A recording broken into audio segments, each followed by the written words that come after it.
শালিকে বুনু বারবার করে যে প্যান্টটা খাচ্ছিস না, ও শালির লেগে লুঙ্গি পরে কাজে আসতে হয়েছে। মানে আমাকে রাজমিস্ত্রি পাইলে মনে হয়েছে, জানি না কত বড় মিস্ত্রি আমি। ভালো করে ওখানে হাত দিস না। হ্যাঁ, শালার বেটা শালারা কারেন্ট ইউজ করলিছে, বিল দেওয়ার দিকে নাই। গরুটা বিক্রি করে ভুল করে দিনু, লারা গালা কাকে খাওয়াবো? মারা। হ্যালো, হ্যাঁ আমি বিজলি বিভাগ থেকে এমআরএল বলছি। হ্যাঁ তো বিল জমা কেন করিসনি ভাই? অত টাকা কোনটা পাবো? 58,000 টাকা বিল এসছে। তো চালালছিস তার লেগে তো এসেছে। আমি কি করে চালাচ্ছি? আমি কি কারেন্টের উপর বসে চালাচ্ছি?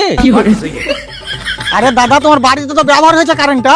বাল কালু 350 টাকা বিল এসছে। তো তুমি কালুর থেকে বেশি ব্যবহার করেছো বলে এসছে। কতখানি বেশি চালাচ্ছি? আমি কি কারেন্টের বিস্কুট খাচ্ছি নাকি? শালার কপালে কিনতে জ্বর করে দেবো, বুঝতালি তো? আমার সাথে ইয়ার কি মারা। তাহলে যতখানি ব্যবহার করেছি ততখানি তো বিল আসবে নাকি? বাল তোমরা ফ্রির পানিতে তো কারেন্ট বানাও, কারেন্টটা তো ফ্রিতে দিতে পারো। শুধু পানি দিয়ে কারেন্ট হয়ে যায়? কেন তুই তোর কারেন্টের রয়্যাল স্টার মদ মিশাস নাকি? আরে দাদা, কারেন্ট বানাবার লেগে পানিও প্রচুর কষ্টতে জোগাড় করতে হয়। ও তাই নাকি? হ্যাঁ, তো আমি পানি নিয়ে আসছি, কারেন্ট গালা একটু আমাকে ড্রামে ভরে দিও।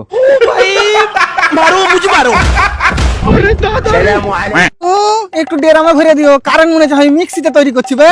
একটু ডেরামে ভরে দিব। কারেন্ট তৈরি করা সোজা ভাবছিস নাকি? বাপ রে, তুই এমন ভাবে বলছিস তুই কারেন্টের তারে লোডটা কারেন্ট তৈরি করিস? হাজার বারটা কারেন্ট কে লাগাইছিল বে? ওই শালাকে খুঁজে বাহির কর দে, ওকে আগে কাজ থেকে বাহির কর, নাহলে শালা তোকে বাহির করে দেবো।